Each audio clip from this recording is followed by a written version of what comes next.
नमस्कार और स्वागत है। आज हम एक ऐसे नाम पर गहराई से नजर डाल रहे हैं जो भारतीय सड़कों पर वापसी कर रहा है, टाटा सिएरा। हाँ, एक आइकॉनिक नाम। बिल्कुल, लेकिन ये वो पुरानी 3 दरवाजों वाली गाड़ी नहीं है जिसे शायद कुछ लोग याद करते होंगे। नहीं नहीं, बिल्कुल नहीं। ये 2025 का एकदम नया मॉडर्न अवतार है और इसका इरादा मुझे लगता है साफ है।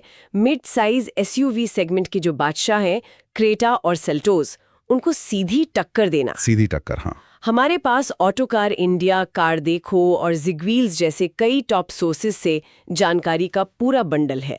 तो आज का बड़ा सवाल ये है कि क्या सिर्फ सिएरा का नाम और टाटा की ये नई आक्रामक स्ट्रैटेजी इसे क्रेटा और सेल्टोस के राज में सेंध लगाने के लिए काफी है? यही सबसे बड़ा सवाल है। चलिए इसी सवाल का जवाब ढूंढते हैं। बिल्कुल। देखिए, 25 नवंबर 2025 को ये 5 सीटर एसयूवी लॉन्च हुई है और ये टाटा के लिए एक बहुत बड़ा दांव है। वो एक ऐसे मार्केट में उतर रहे हैं जहां मुकाबला बहुत ही तगड़ा है। तो ये सिर्फ एक नई गाड़ी का लॉन्च नहीं है। नहीं, ये टाटा की तरफ से एक चैलेंज है। तो चलिए एक एक करके इसके हर पहलू को समझते हैं और देखते हैं कि इसमें कितना दम है। ठीक है, तो सबसे पहले उस चीज की बात करते हैं जो किसी भी गाड़ी की किस्मत तय करती है, कीमत।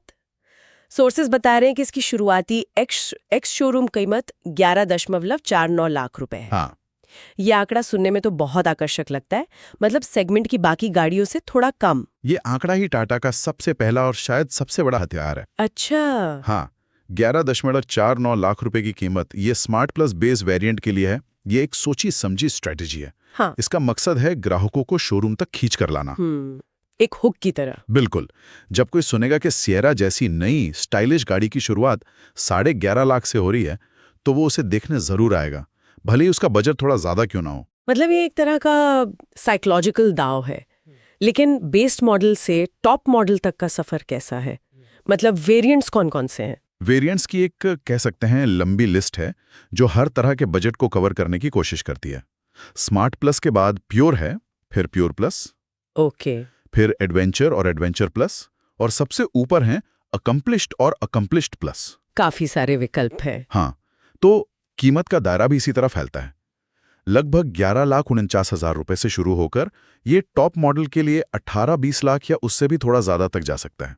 ये एक बहुत बड़ा दायरा है और यहाँ ये याद दिलाना जरूरी है कि ये सब एक्स शोरूम कीमतें हैं।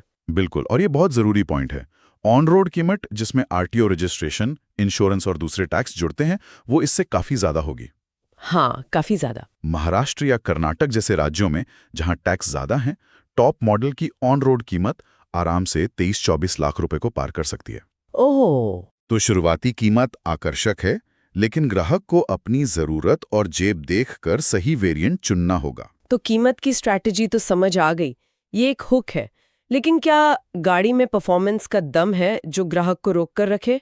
इंजन और गियरबॉक्स के क्या ऑप्शंस हैं? यहां पर मुझे लगता है टाटा ने किसी को निराश नहीं किया है। उन्होंने सबके लिए कुछ ना कुछ वाली पॉलिसी अपनाई है। अच्छा। 3 तरह के इंजन ऑप्शंस दिए हैं।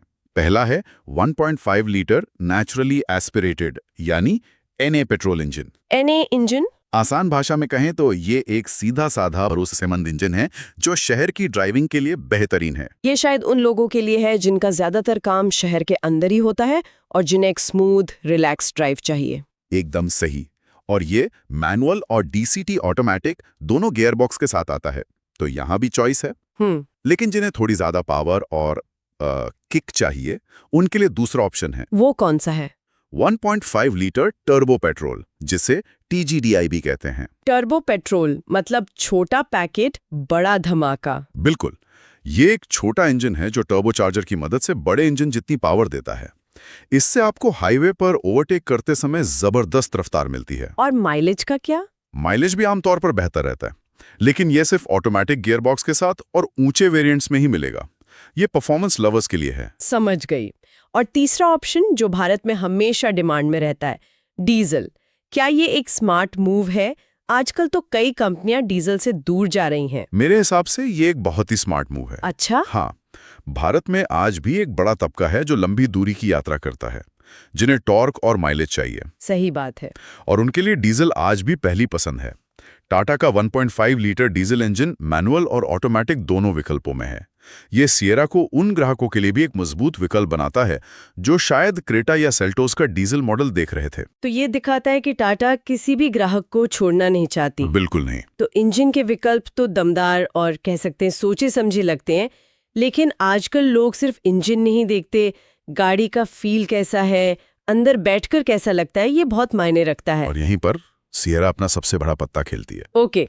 डिजाइन और फीचर्स के मामले में टाटा ने इसे अगले लेवल पर ले जाने की कोशिश की है। बाहर से शुरू करें तो इसमें फ्लश डोर हैंडल्स हैं। फ्लश डोर हैंडल्स जैसे महंगी गाड़ियों में होते हैं। हाँ, जो आमतौर पर मर्सिडीज या रेंज रोवर जैसी गाड़ियों में दिखते हैं। जब आप गाड़ी के पास जाते हैं तो ये हैंडल बाहर आते हैं। ये सिर्फ एक फीचर नहीं, एक एक्सपीरियंस बनाने की कोशिश है। और लाइट्स का सेटअप भी काफी फ्यूचरिस्टिक लग रहा है। हाँ, कनेक्टेड एलईडी डीआरएल्स हैं और बायलेट प्रोजेक्टर हेडलैम्प्स भी दिए गए हैं। इसका मतलब है कि रात में सड़क पर रोशनी बहुत साफ और दूर तक जाती है, जिससे ड्राइविंग ज्यादा सुरक्षित हो जाती है। सही कहा। लेकिन असली कहानी तो गाड़ी के अंदर शुरू होती है। टॉप वेरिएंट्स में एक ट्रिपल स्क्रीन डैशबोर्ड दिया गया है। एक मिनट, ट्रिपल स्क्रीन मतलब ड्राइवर के अलावा सामने बैठे पैसेंजर के लिए भी? हाँ, ये तो मैंने इस सेगमेंट में पहले कभी नहीं सुना। ये काम कैसे करता है?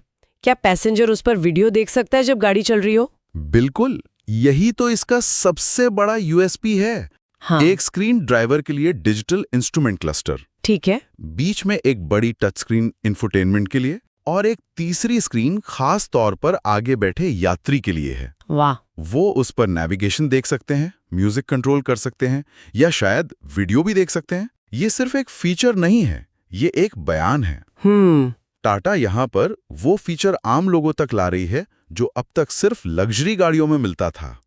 ये क्रेटा और सेल्टोस के खिलाफ उनका सबसे बड़ा तुरुप का इक्का हो सकता है। ये तो वाकई एक गेम चेंजर फीचर हो सकता है ना? लेकिन फीचर्स की लिस्ट लंबी तो है, पर टाटा की गाड़ियों के साथ कभी-कभी सॉफ्टवेयर और इलेक्ट्रॉनिक्स से जुड़ी छोटी-मोटी शिकायतें आती रही हैं। क्या इतने सारे स्क्रीन और इलेक्ट्रॉनिक्स के साथ फिएबिलिटी यानी रिलायबिलिटी एक चिंता का विषय हो सकती है? ये एक बहुत ही जायज सवाल है। जब आप इतने सारे इलेक्ट्रॉनिक्स पैक करते हैं तो लॉन्ग टर्म रिलायबिलिटी हमेशा एक सवालिया निशान होती है। टाटा को यह सुनिश्चित करना होगा कि उनका सॉफ्टवेयर बग फ्री और स्मूथ हो। अगर ये स्क्रीन लैग करते हैं या इनमें कोई दिक्कत आती है तो ये सबसे बड़ा यूएसपी ही सबसे बड़ी सिरदर्दी बन सकता है। एग्जैक्टली। हालांकि टाटा की नई गाड़ियों में ये चीजें पहले से काफी बेहतर हुई हैं। फीचर्स के अलावा एक और पहलू है जहां टाटा का नाम बहुत मजबूत है, सेफ्टी। इस बारे में हमारे सोर्सेस क्या कहते हैं? ये टाटा का होम ग्राउंड है। सिएरा को टाटा के नए आधुनिक अल्फा आर्क प्लेटफॉर्म पर बनाया गया है। अच्छा, ये वही प्लेटफॉर्म है जिस पर पंच और अल्ट्रोज बनी है? हाँ, वही। और उन दोनों को 5 स्टार GNC एप रेटिंग मिली है। तो हम उम्मीद कर सकते हैं कि सिएरा भी? पूरी उम्मीद कर सकते हैं कि सिएरा भी ग्लोबल NCAP क्रैश टेस्ट में 5 स्टार रेटिंग हासिल करेगी। ये एक ऐसा एरिया है जहां टाटा अपने कोरियन कंपटीटर से मीलों आगे है। और वो इसे जमकर मार्केट भी करेंगे? बिल्कुल। 6 एयरबैग्स, ESC और दूसरे सेफ्टी फीचर्स तो स्टैंडर्ड होने की उम्मीद है ही। ठीक है, तो हमने कीमत, परफॉर्मेंस, फीचर्स और सेफ्टी को समझ लिया। अब अगर इन सबको एक साथ रखकर देखें तो सिएरा की सबसे बड़ी खूबियां क्या है और वो कौन सी बातें हैं जिन पर एक खरीदार को गहराई से सोचना चाहिए? सबसे पहली और बड़ी खूबी है इसका वैल्यू फॉर मनी प्रोपोजिशन। शुरुआती कीमत बहुत अच्छी है और टॉप मॉडल्स में भी जो फीचर्स मिल रहे हैं वो शायद एक सेगमेंट ऊपर की गाड़ियों वाले हैं। सही है। दूसरी खूबी है choice. Petrol, turbo petrol, diesel, manual, automatic, हर तरह के ड्राइवर के लिए कॉम्बिनेशन मौजूद है। और तीसरा, जैसा हमने डिस्कस किया, इसका डिजाइन और टेक्नोलॉजी, खासकर वो ट्रिपल स्क्रीन। हाँ, वो इसका वाव फैक्टर है। और चौथी और सबसे जरूरी खूबी है सेफ्टी। 5 स्टार वाली बात। एक 5 स्टार सेफ्टी रेटिंग की उम्मीद इसे परिवारों के लिए एक बहुत ही आकर्षक विकल्प बना देती है। ये सिर्फ फीचर्स की लिस्ट नहीं बल्कि मन की शांति भी बेच रही है। ये तो हुई खूबियां। अब आते हैं उन बातों पर जिन पर सोचना जरूरी है। आपने ऑन रोड कीमत का जिक्र किया था। हाँ, वो सबसे पहला पॉइंट है। 11 करोड़ 49 लाख रुपए की कीमत देखकर एक्साइटेड नहीं होना है। अपना बजट बनाते समय ऑन रोड कीमत को ध्यान में रखना बहुत जरूरी है, जो काफी ज्यादा होगी। सही बात है। दूसरी बात, फीचर डिस्ट्रीब्यूशन। जो सबसे शानदार फीचर्स हैं जैसे ट्रिपल स्क्रीन, वेंटिलेटेड सीटें, 360 डिग्री कैमरा, ये सब टॉप मॉडल्स में होंगे। ये सब आपको सिर्फ टॉप के 2 वेरिएंट्स में ही मिलेंगे। बेस और मिड वेरिएंट्स का केबिन एक्सपीरियंस काफी अलग और सादा हो सकता है। मतलब जो गाड़ी विज्ञापनों में दिख रही है उससे घर लाने के लिए आपको अच्छी खासी रकम खर्च करनी पड़ेगी। बिल्कुल। और आखिरी बात, ये एक 5 सीटर गाड़ी है। हाँ, ये जरूरी है। अगर किसी को 7 सीटों की जरूरत है एक बड़े परिवार के लिए, तो उन्हें टाटा की ही सफारी या किसी और ब्रांड की गाड़ी देखनी पड़ेगी।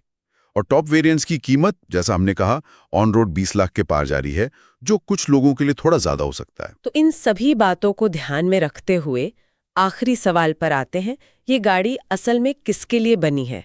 कौन है इसका आइडियल कस्टमर? हमारे सोर्सेज के विश्लेषण के आधार पर ये कुछ खास तरह के खरीदारों के लिए एकदम परफेक्ट बैठती है। जैसे कि सबसे पहले युवा पेशेवर और छोटे परिवार। इसकी स्टाइलिश लुक, मॉडर्न फीचर्स और सेफ्टी उनके लिए बहुत मायने रखती हैं। हाँ। दूसरा, वो लोग जो पहले बार 15-20 लाख की एसयूवी खरीद रहे हैं, उन्हें इस पैकेज में टेक्नोलॉजी और सेफ्टी का एक बढ़िया कॉम्बिनेशन मिलता है। और उन लोगों के बारे में क्या जो अपनी सेडान या हैचबैक से अपग्रेड कर रहे हैं? उनके लिए भी एक बेहतरीन ऑप्शन है।